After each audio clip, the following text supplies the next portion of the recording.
Saudara-saudari, selamat berjumpa.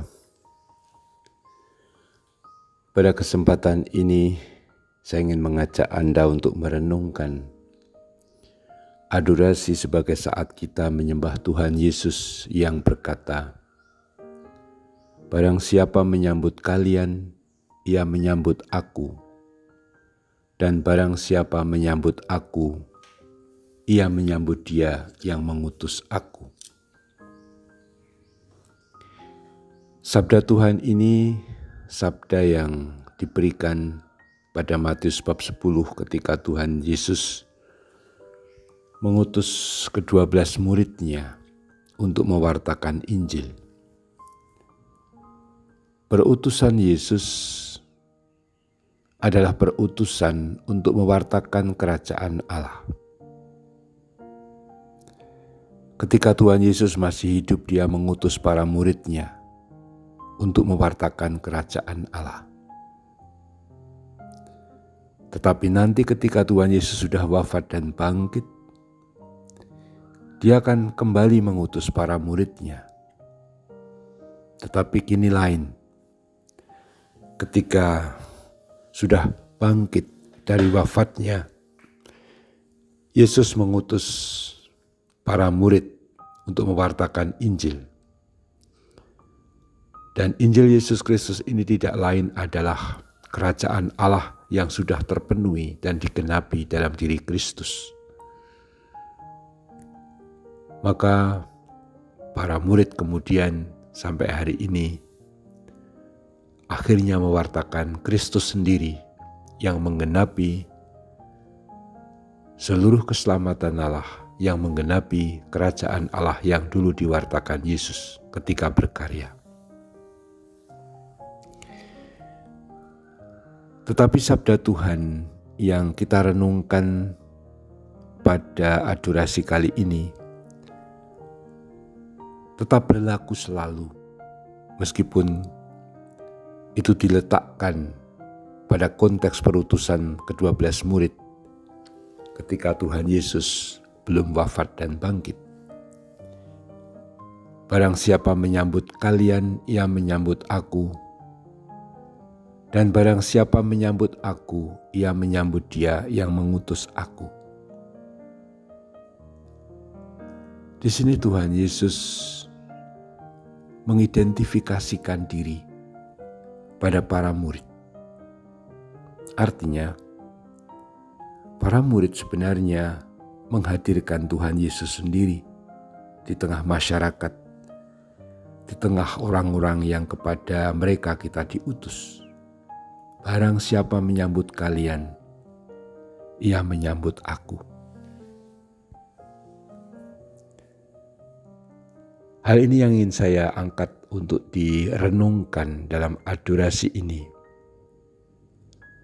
Betapa persatuan kita dengan Tuhan Yesus yang secara sakramental dan istimewa terjadi dalam perayaan Ekaristi adalah persatuan yang sungguh-sungguh khas dan unik, istimewa, tak ada duanya. Karena Kristus tinggal dalam diri kita, kita dalam dirinya. Sehingga dalam diri kita hadir Kristus sendiri. Itulah sebabnya Tuhan Yesus bisa berkata, barang siapa menyambut kalian, ia menyambut aku. Poin ini mesti kita renungkan dengan penuh syukur. Sebab kita yang adalah murid-murid Tuhan, murid-murid Kristus, yang adalah orang-orang yang lemah, yang banyak dosa, yang rapuh, yang tidak layak sebenarnya, Tuhan berkenan hadir bagi kita, di tengah kita, bahkan dalam diri kita. Tuhan Yesus berkenan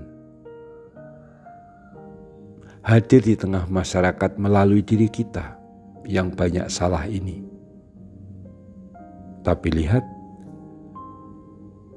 Tuhan berkata, barang siapa menyambut kalian, ia menyambut aku.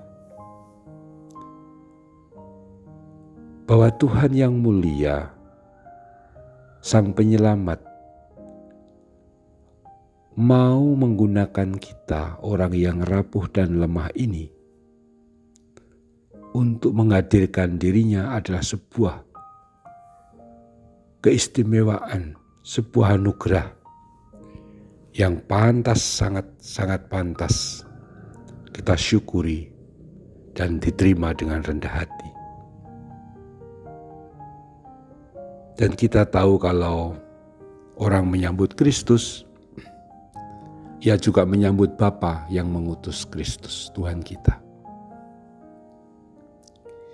Karena kita tahu Kristus dan Bapa adalah satu. Sebagai Allah yang Esa, Allah Tritunggal bersama Roh Kudus, tinggal dalam diri kita pula. Karena Kristus tinggal dalam diri kita melalui Ekaristi secara istimewa.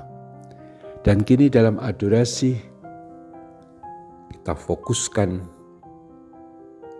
bagaimana kita sungguh-sungguh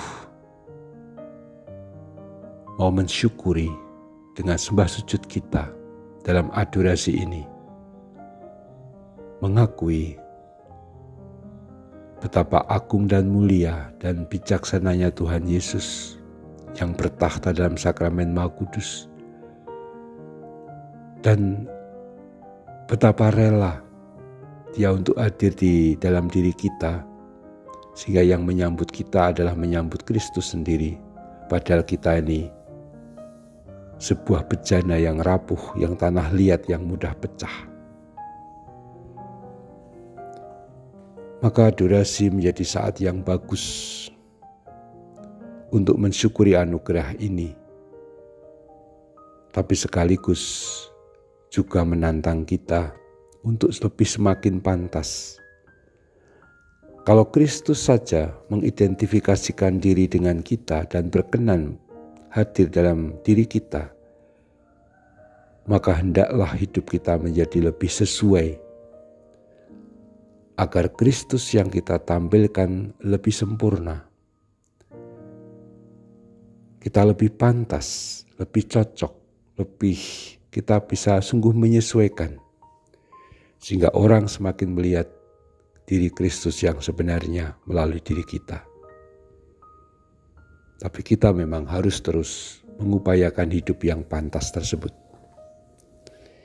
Kita mohon itu dalam adorasi, semoga Tuhan memantaskan kita sebagai dirinya yang hadir dalam diri kita untuk mewartakannya di tengah masyarakat kita. Terpujilah Tuhan kita Yesus Kristus untuk selama-lamanya. Amin.